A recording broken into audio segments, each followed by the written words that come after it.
আসসালামু আলাইকুম। কেমন আছেন সবাই? আশা করি ভালো। আচ্ছা, কেমন হতো যদি আমরা আমাদের মনের ইচ্ছাগুলোকে পূরণ করতে পারতাম? ঠিক এমনই একটা গল্প শোনাবো আজ। তাহলে দেরি না করে গল্পটা শুরু করা যাক। গল্পের শুরুতে দেখি ম্যাগনিফিকো নামের একজন লোক, যে কিনা মনে করত মানুষের মনের উইশগুলো থেকে আর কোনো কিছুই গুরুত্বপূর্ণ হতে পারে না। সে সব সময় ভাবত মানুষের এই ইচ্ছাগুলোকে চাইলেই পূরণ করা সম্ভব। তাই সে অনেক জাদু শিখতে শুরু করে, আর এভাবেই সে একসময় মানুষের ইচ্ছে পূরণের ক্ষমতা অর্জন করে নেয়। যেমন মানুষ তার কাছে হৃদয় থেকে আসা উইশগুলো জমা রাখ, আর সে একটা নির্দিষ্ট সময়ে সে উইশগুলো পূরণ করত। এক সময় সে এবং তার স্ত্রী মিলে এক আইল্যান্ডে চলে যায় এবং সব রাজ্য থেকে আলাদাভাবে একটা প্রাসাদ তৈরি করে। আর এই আইল্যান্ডের নাম দেওয়া হয় রোজার্স। এখানে যে আসতো তাকে সদরে গ্রহণ করা হতো, কাউকে কখনো ফেরত দেওয়া হতো না। আস্তে আস্তে সে এই আইল্যান্ডের রাজা হয়ে যায়। তো এখানে আশা নামের একটা ছোট্ট মেয়ে, তার মা, দাদু আর তার ছোট্ট ছাগল ছানা ভ্যালেন্টিনোর সাথে থাক। তার দাদু সাবার আজ 100 বছর পূর্ণ হবে, কিন্তু কোনো এক অজানা কারণবশত তার এখনো উইশটা পূরণ করা হয়নি। তারা এই সব কিছু নিয়েই নিজেদের মধ্যে আলোচনা করছিল। তার মা বলে, হয়তো এবার উইশ সেরিমনিতে কিং সবার উইশ পূরণ করবে। আশা এই কথা শুনে খুব খুশি হয়ে যায়। তাছাড়া সে আরো বেশি উত্তেজিত ছিল, কারণ সামনেই তার 18 বছর পূর্ণ হবে, আর 18 বছরের পর যে কেউ তার উইশ রাজার কাছ থেকে পূরণ করে নিতে পারে। তাই খুশি হয়ে আশা গান গাইতে গাইতে প্রাসাদের ভিতরে চলে যায়। যাই হোক, যেহেতু আশার কয়েক মাস পরে 18 বছর পূর্ণ হবে, তাই আজ কিং এর সাথে তার অ্যাপয়েন্টমেন্ট ছিল। সে খুবই নার্ভাস ছিল, কারণ তার বেস্ট উইশ কোনটি সেটা সে নির্ধারণ করতে পারছিল না। তাই সে তার বেস্ট ফ্রেন্ড ডালিয়ার কাছে যায় পরামর্শ নিতে। ডালিয়া আবার প্রাসাদের রাজার জন্য খাবার রান্না করত। তো ডালিয়া এখানে আশাকে জিজ্ঞেস করে, তোমার দুর্বলতা কি? আশা বলে, যখন আমি গুরুত্বপূর্ণ কাজ করতে যাই আমি খুব নার্ভাস হয়ে পড়ি। ডালিয়া বলে, না, তুমি খুব বেশি কেয়ারিং একজন মানুষ। কিন্তু আশা বিশ্বাসই করতে পারছে না এটা কিভাবে তার উইকনেস হতে পারে। আশার সব বন্ধুরা মিলে তাকে সাহস দিতে থাকে। কিছুক্ষণ পরে কুইন আমায়া আশাকে ডাকতে চলে আসে রাজার সাথে ইন্টারভিউয়ের জন্য। আশার নার্ভাস দেখে কুইন তাকে অভয় দিতে থাকে, আর রাজার পছন্দ অপছন্দ নিয়ে তাকে অনেক কিছু বলে। আসলে আশা রাজ্যে সবাইকে খুব ভালোবাসতো, তাই কুইনের মনে আশার জন্য একটা সফট কর্নার ছিল। এরপরে আশা একটা লাইব্রেরি রুমে যায়। সেখানে অনেক ম্যাজিকের বই সাজানো ছিল, আর একটা জায়গায় একটা বিশেষ বই ম্যাজিকের মাধ্যমে সুরক্ষিত করে রাখা ছিল। আশা বইটাতে হাত দিতে গেলে রাজা এসে আশাকে থামিয়ে দেয় আর বলে, এই বই নিষিদ্ধ, তাই ম্যাজিক্যাল সুরক্ষা দিয়ে এটাকে আটকে রাখা হয়েছে, তুমি চাইলেও ছুঁতে পারবে না। তো এরপর কিং আশাকে তার উইকনেস সম্পর্কে জিজ্ঞাসা করে। আশা বলে, আমি সবার খুশি দেখতে চাই। আশা বলে, আমি সবার খুব বেশি কেয়ার করি। রাজা বলে যে এটা তো খুবই ইন্টারেস্টিং। এরপর আশা তার ড্রয়িং খাতাটা রাজাকে দেখায়। আশা স্টার সম্পর্কে অনেক কিছু জানতো, কারণ তার বাবা একজন ফিলোসোফার ছিল। রাজাও তার বাবাকে খুব ভালো করে চিনত। যাই হোক, এরপর রাজা তাকে অন্য একটি ঘরে নিয়ে যায়। সেখানে রাজা অনেকের উইশ স্টার আশাকে দেখায়। এত উইশের মধ্যে আশার চোখ চলে যায় তার দাদু সাবার উইশে, এবং সে উইশ স্টারে হাত বাড়িয়ে দেয়। সে উইশ স্টারকে কাছে টেনে নেয়। দাদুর উইশ দেখে আশা আবেগপ্রবণ হয়ে পড়ে, কারণ তার দাদুর উইশ ছিল খুবই সিম্পল। তার দাদু সবাইকে গিটার বাজানোর জন্য অনুপ্রেরণা দিতে চায়, কিন্তু রাজা দেখে বলে, এই উইশ পূরণ হলে রোজার্সের ক্ষতি হতে পারে। আশা কিছুতেই বুঝতে পারে না এত সিম্পল উইশ পূরণ হলে কিভাবে রোজার্সের ক্ষতিও হতে পারে। আশা ম্যাগনিফিকোকে অনেক বোঝায়, কিন্তু সে কোনোভাবেই রাজি হচ্ছিল না। তাই আশার খুব মন খারাপ হয়ে যায়। আর যেহেতু উইশ সেরিমনি ছিল, তাই রাজা তাকে জোর করে সেরিমনির ফাংশনে বসিয়ে দেয়। কিন্তু আজও তার দাদুর উইশ পূরণ হলো না। তাই আশা মন খারাপ করে বাড়ি ফিরে যায়। খাবার টেবিলে বসে তার দাদু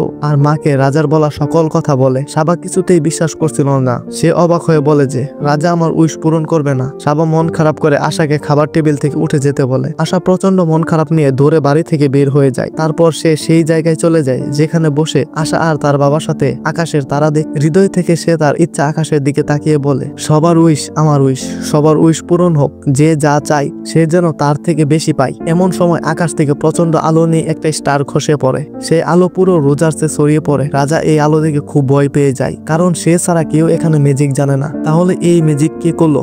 ম্যাগনিফিকো চিন্তায় পাগল হয়ে যায়। লাইব্রেরির সকল বই সে পড়ে ফেলে, কিন্তু কোথাও কিছু না পেয়ে সে সেই নিষিদ্ধ বই বের করতে চায়। তখন কুইন তাকে বাধা দেয় আর বলে, আপনার মতো একজন ভালো কিং থাকতে রোজার্সের কোনো ক্ষতি হতে পারে না, এবং আপনি শান্ত হন, সব ঠিক হয়ে যাবে। কুইনের কথা শুনে ম্যাগনিফিকো শান্ত হয়। এদিকে আশা স্টারকে দেখে বিশ্বাসই করতে পারছিল না। তাই স্টার তাকে ম্যাজিক দিয়ে জঙ্গলের সকল গাছ, পশু পাখি, এমনকি বেলটিনেরোর কথা বলার শক্তি দেয়। সবকিছু দেখে আশা বিশ্বাস করে তাহলে সত্যি তার জন্য আসল স্টার আকাশ থেকে নেমে এসেছে। আশা স্টারকে তার দাদু এবং মায়ের কথা বলে যেন তাদের উইশ পূরণ করতে পারে। স্টার তাকে ইশারায় বোঝায় তারা ম্যাগনিফিকো থেকে সাবা আর তার মায়ের উইশ নিয়ে আসবে, কিন্তু আশা রাজি হয় না। সে বলে এটা চুরি করা হবে। স্টার বোঝায় এই উইশগুলো ম্যাগনিফিকোর না, তাহলে চুরি হবে কেন? তো যাই হোক, এত কিছু করতে গেলে আশার কারোর হেল্প দরকার, তাই সে চুপি চুপি প্রাসাদের রান্নাঘরে যায় আর সেই স্টারকে ফরকের মধ্যে লুকিয়ে রাখছে। অনেক ভালো লুকানোর চেষ্টা করলেও আশার হাব ভাব দেখে তার বন্ধুরা বুঝতে পারে কিছুতে একটা অবশ্যই হয়েছে। আশাকে তারা জাপটে ধরে,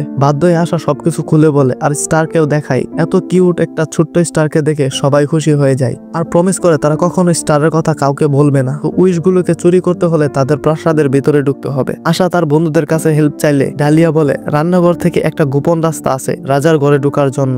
রাজা যখন প্রজাদের সাথে কথা বলার জন্য বের হবে, এই সময়ের মধ্যে আশাকে তার কাজ শেষ করতে হবে। এরপর রাজা প্রাসাদ থেকে বের হলে সেই রাস্তা দিয়ে বেলটিনো আর স্টার উপরে উঠে যায়। এদিকে রাজা সবাইকে বলে কাল রাতে রোজার্সে কেউ একজন ম্যাজিক করেছে, তাকে খুঁজে পেলে অবশ্যই শাস্তি দেওয়া হবে। রাজা তার কথা শেষ করে চলে যাচ্ছিল, এদিকে আশা এখনো ফিরে আসছে না। এই দেখে ডালিয়া রাজাকে প্রশ্ন করা শুরু করে। একে একে সবাই রাজাকে বিভিন্ন প্রশ্ন করতে থাকে। ম্যাগনিফিকো রেগে গিয়ে বলে কাল রাতে যে ম্যাজিক করেছে তাকে যে হেল্প করবে তার কোনো উইশ কখনো পূরণ হবে না। এইসব বলেই রাজা চলে যায়। ফিরে এসে সে ভাবতে থাকে তাকে আরো পাওয়ারফুল হতে হবে যাতে সবাই তাকে ভয় পায়। তাই রাজার আগে খুবে তার স্টাডি রুমে চলে যায় আর ততক্ষণে স্টার কেবল সাবার উইশটাই খুঁজে পায়। এদিকে রাজাকে আসতে দেখে আশা সবাইকে নিয়ে দ্রুত পালিয়ে যাচ্ছিল।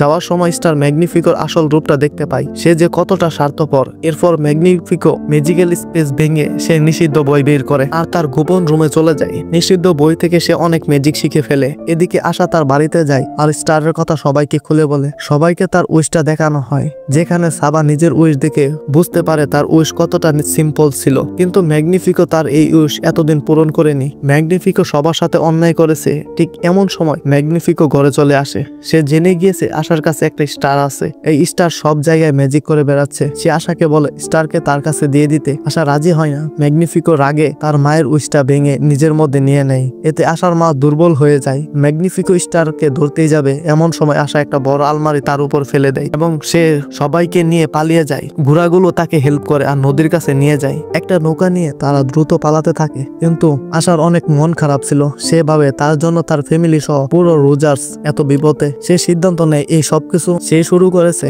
তাই শেষটাও সেই করবে। আশা তার দাদু সাবা আর মাকে বলে তোমরা সেফ আইল্যান্ডে না পাওয়া পর্যন্ত নৌকা থামাবে না, আমি রোজার্সে ফিরে যাচ্ছি। এই বলে সে নদীতে ঝাঁপ দেয়, সাথে ভ্যালেন্টিনো আর স্টারও যায়। এদিকে ম্যাগনিফিকো তিনজনের উইশ বলি দিয়ে একটা ম্যাজিক্যাল স্টিক বানায়। এই স্টিক দিয়ে সে যে কোনো কিছু করতে পারে। কুইন ম্যাগনিফিকোকে এমন ভয়ঙ্কর রূপ দেখে খুবই ভয় পায়। কুইন ভাবে আশা তো শুধু তার ফ্যামিলির উইশ পূরণ করতে চেয়েছিল আর তার জন্য কিং এত কিছু করে ফেললো। কুইন তাকে বোঝানোর অনেক ট্রাই করে, কিন্তু ম্যাগনিফিকো উল্টো কুইনকে ভয় দেখায়। এরপর সে পুরো রোজার্সের জনগণকে একত্রিত করে সব জায়গায় বিলবোর্ড দেয় আশা ওয়ান্টেড। আশা লুকিয়ে সবকিছু দেখে সব জনগণের মধ্যেই ম্যাগনিফিকো আশার বন্ধু সাইমনকে ডাক দেয়, কারণ সাইমন ম্যাগনিফিকোকে বলে দিয়েছিল যে আশার কাছে একটা স্টার আছে। সাইমনের মাইন্ড চেঞ্জ করে সে সাইমনের উইশ পূরণ করে আর সাইমনকে পাঠায় আশাকে ধরে আনার জন্য। কুইনকে ভীত আর মন খারাপ দেখে আশা একটা ইঁদুরকে পাঠায়। ইঁদুর গিয়ে বলে কুইন একমাত্র আপনি এখন রোজার্সকে হেল্প করতে পারেন, আশার এখন আপনার সাহায্য দরকার। এরপর আশা খুঁজতে খুঁজতে একটা সিক্রেট রুমে চলে যায়, যেখানে তার বন্ধুরা আগে থেকেই ছিল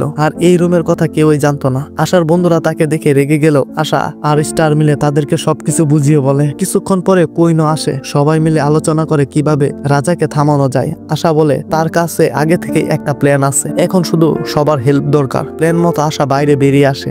স্টার তাকে গাছের একটা ডাল ভেঙে তাতে ম্যাজিক করে দেয়, যাতে বিপদে সে নিজেকে সাহায্য করতে পারে। অন্যদিকে কুইন আর ডালিয়া চলে যায় সেই নিষিদ্ধ বইটার কাছে। বইতে কোথাও লেখা আছে কিনা কিভাবে রাজাকে পূর্বের অবস্থায় ফিরিয়ে আনা যাবে, কিন্তু বইয়ের শেষে লেখা ছিল যে একবার এই ম্যাজিক ব্যবহার করবে সে আর কখনো পূর্বের অবস্থায় ফিরে আসবে না। তো অন্যদিকে স্টার চলে যায় উইশগুলোকে মুক্ত করার জন্য। ম্যাগনিফিকো আশার পিছু নেয়। এই সুযোগে আশা সব বন্ধুদের নিয়ে সেই লাইব্রেরিতে পৌঁছে যায় এবং উইশগুলো যেহেতু আটকে রাখা আছে তাই সবাই মিলে অনেক কষ্ট করে প্রাসাদের ছাদ খুলে উইশগুলোকে মুক্ত করে দেয়। দূর থেকে সাবা আর আশার মা এই সবকিছু দেখতে পায় এবং অনেক খুশি হয়ে যায় আর নৌকা দ্রুত রোজার্সের দিকে ঘুরিয়ে নেয়। দূর থেকে কিং সবকিছু দেখে আশাকে সাইমনের হাতে দিয়ে প্রাসাদের দিকে যায়। আশা কোনো রকমে সাইমনের হাত থেকে নিজেকে বাঁচিয়ে প্রাসাদের দিকে যেতে থাকে, কিন্তু ততক্ষণে অনেক দেরি হয়ে গিয়েছিল, কারণ ম্যাগনিফিকো রোজার্সের সবাইকে বন্দী করে নিয়েছে। আশা যাওয়ার সাথে সাথে রাজা তাকেও আটকে দেয়। এরপর সে স্টারকে আটকে ম্যাজিক্যাল স্টিকের মধ্যে বন্দী করে। এতে এতে তার স্টিক আরো শক্তিশালী হয়ে যায়। কিন্তু আশা তো দমে যাওয়ার পাত্র নয়, সে সবাইকে অনুপ্রেরণা দিতে থাকে। একে একে সবার মনে অনুপ্রেরণা জাগলে সবার মধ্যে থেকে একটা করে উইশিং স্টার বের হতে থাকে,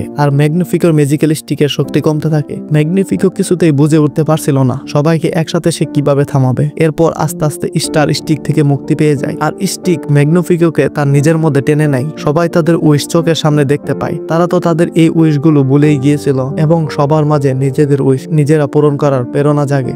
সাবা এর মধ্যে রোজার্সে ফিরে আসে, আর রোজার্সের শান্তি শৃঙ্খলার দায়িত্ব পড়ে কুইনের উপর। সে রোজার্সের সকল জনগণকে খুব ভালোবাসতো, সবার সাথে বন্ধুর মতো থাক। সবকিছু ঠিক হওয়ার পরে স্টার বিদায় নেয়, আর যাওয়ার আগে আশাকে সে আবার একটা ম্যাজিক্যাল স্টিক উপহার দিয়ে যায়। তো এভাবেই রোজার্স আইল্যান্ডের সবাই সুখে শান্তিতে বসবাস করতে থাকে। তো আজকের গল্পটি সবার কেমন লাগলো অবশ্যই জানাবেন। দেখা হবে আবার নতুন কোনো গল্পে। আর ভিডিওটি ভালো লাগলে একটি লাইক করবেন, আর এরকম আরো ভিডিও পেতে চ্যানেলটি অবশ্যই সাবস্ক্রাইব করুন।